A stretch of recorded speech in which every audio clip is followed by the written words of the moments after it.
jërëjëf mbokk yi ñu ngi leen di nuyu bu baax face à VDN seen émission bi nga xam ne bii moom la ñuy ànd ak ñenn ci ay kilifa. yoo xam ne yi naw nañ seen xam-xam ngir di waxtaan ak ñoom ci yenn ponk yi nga xam ne moo gën a fees ci tolluwaayu réew mi tey nag ñu ngi am mbégte lool di ci ànd ak ki nga xam ne kii moom mooy Mamadou Moustapha Sy nga xam ne moom mooy njiital complexe scolaire Cheikh Abdoul Aziz Sy di école bu nekk fii ci Guédiawaye président directeur général ñu ngi lay nuyu. ñu ngi leen delloo nuyu bu baax. ginnaaw bi ñu sant yàlla julli ci sangu-sangu yi mu Seydina Muhammad sallallahu alayhi wasallam ñu ngi lay nuyu bu baax la jox sa wàccuwaay di ñaanal tamit DTTV yàlla na ko yàlla barkeel ndax gis nañu sa liggéey yàgg na démb woon tey soog a ñëw ku yàgg taxaw presse nga kon nag yàlla mi nga xam ne mooy taxaw yàlla na yàlla taxaw waaw kon daal ñu ngi di la delloo yëf yi di la wax bisimilah delloo ak jàmm. jërëjëf xam nga am na école yoo xam ne léeg-léeg nga dégg école bi ñu ngi ko tuddee diw. ñu ngi ko tuddee Cheikh Anta Diop ñu ngi ko tuddee keneen ak keneen ak keneen école bi nga tuddee ko Cheikh Abdoul Aziz Sy Dabakh lan nga bëgg a mandargaal ci ñi fiy jàngee see wala yow si boppam tur wi. waaw xam nga Cheikh Abdoul Aziz Dabakh yàlla na yàlla yokk leeram fa mu nekk defe naa ne Sénégal yëpp d'accord nañu ne nitu l'islam la woon te l'islam koy wax jikko moo tax nga koy wax ndax Seydina Muhammad sallallahu alayhi wasallam message am yëpp pour defar suñu jikko la.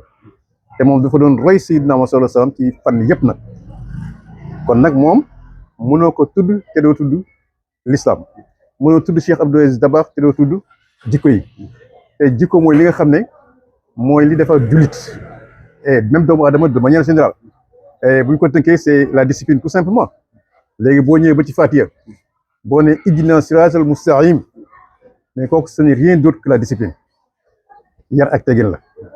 donc yàlla boo fekkee loolu amul connexion bi nga war a def pour ihdina siraatal mustaqiim du mën a jàll donc connexion bi lay jëbu ci moom mooy ihdina siraatal mustaqiim donc discipline boobu nag Seydina Muhammad sallallahu alayhi wasallam message la boo xam ne bi daka incarné woon c'était donc une discipline vivante à son époque et jusqu'à présent parce que mooy suñu référence mooy suñu modèle Cheikh Abdoul Aziz Dabakh tamit ñu ko xoolee bët boobu ndax tamit ku yàlla baaxal woon la ci wàllu yar ak teggin ku amoon yar la am teggin la ku ba amoon xam-xam la mais xam-xam ak yaram yëpp daka boole ñuy ànd de concert. kon jàpp nañ ne ñiy jàngi fii ci école bi d'abord loolu la ñu war a njëkk a bàyyi xel ci yar. discipline mooy lépp. mais léegi dañuy enseigner mais éduquer wul wala est-ce que enseigner ak éduquer lépp ñu ngi koy boole ci école bi. ñaar yi ñoo war a ànd benn mënul dem bàyyi moroom enseignement ak éducation dañu war a ànd couple la ñu war a doon benn warul dem bàyyi moroom ndax enseignement ak éducation dafa tege ci discipline.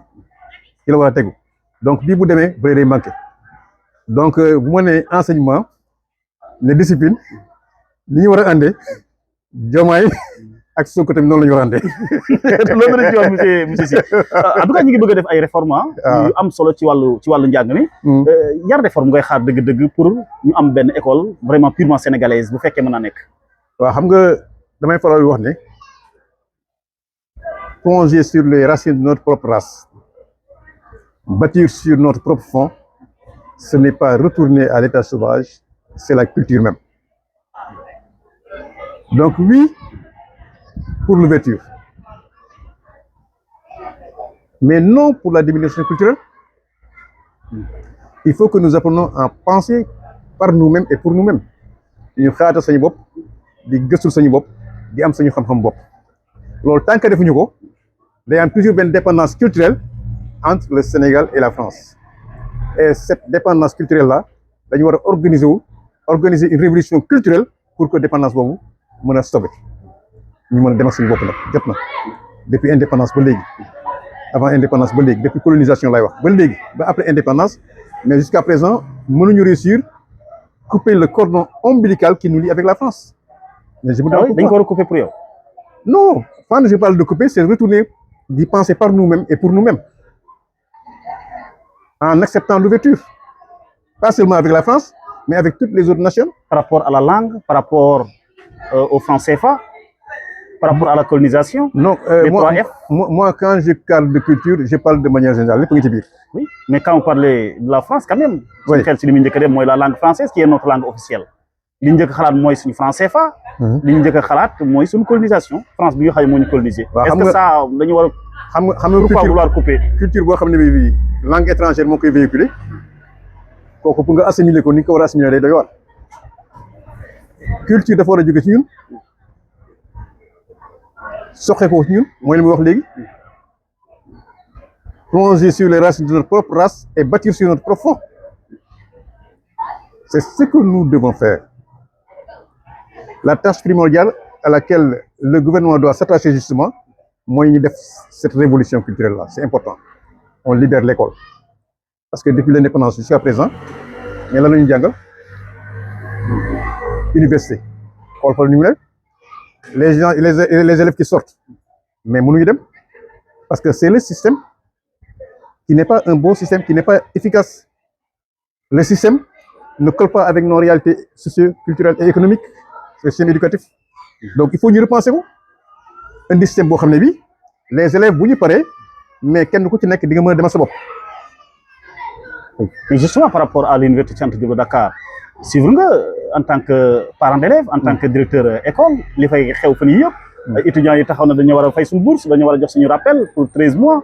Alors, est-ce que c'est une forme de lutte pour vous, c'est normal? Enfin, dans un pays,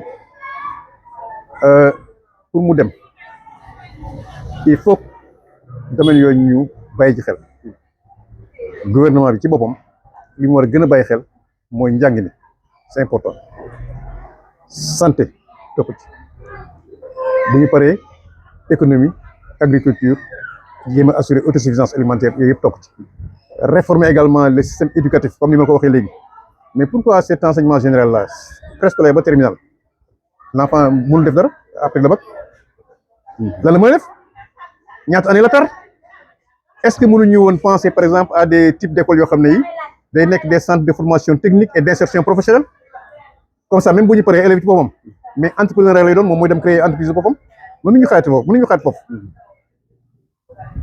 système éducatif boo xam ne bi xale bu génnee am na fu mu toll mooy dem créer ji emploi boppam parce que dañ ko préparer à l'entrepreneuriat moom laay tuddee centre de formation technique et d'insertion professionnelle l'enfant même va s'insérer professionnellement mais nañu xaataat tuuti. Il y a combien de millions de jeunes formés, nous gagnons baccalauréat, université, après université, problème d'insertion, problème d'emploi. Donc notre école forme des chômages en quelque sorte. Mais voilà, heureusement. C'est difficile de le dire. Non, vous avez bien dit. Ouais, vous avez bien dit. Oui. CI ba terminal. Bu génné légui am baccalauréat. Mais lan la mëna def? Mais durée bobu ñaata at la? Boko jàngoon électricité mais sama ngay doon boko defoon médecine très tôt mais boo génnee mais kenn du mën a antan donc il y a oui, mais les réformes oui mais ce qui se passe à l'université quand même quelle est la solution aujourd'hui parce que quand même le collectif des amicales taxaw guñ pour delloo gannaaw. waaw mais la solution mooy il faut une bonne communication que nos autorités janook xale yi communiquer ak ñoom en fonction de leurs possibilités, de leurs moyens, nous sommes accompagner parce que nous sommes fekk ko fi mu yàgg alors loolu même bu fekkee da koy dim tamit du doon loo xam ne da koy dim demee la veille il faut ñu toog ak ñoom échanger ak ñoom wax leen carrément li war a mën a nekk ak li mënul nekk mais lii kat mën nañ ko def compte tenu de la situation du pays. Est-ce que bourse yi mën naa dem wala mënut a dem fi ñu ko jëlee yéen seeni jamono xam naa moo gën a néew ñun suñu jamono mu xaw a tane. tey mu gën a yokkaat est-ce que loolu mën naa dem. Pour déglu yenn député yi ne est-ce que jotul ñu xoolaat ko sax méngale ko li am ci yeneen réew yi. yan mooy am ci yeneen réew yi. bourse bi ñu wàññi ko wala xëy na sax fooy toll nga fay. fay si même oui am na benn député boo xam ne bii elle vivait au Canada. Quand même sa pensée mooy ñu repenser vraiment les bourses. nan la ko repenser.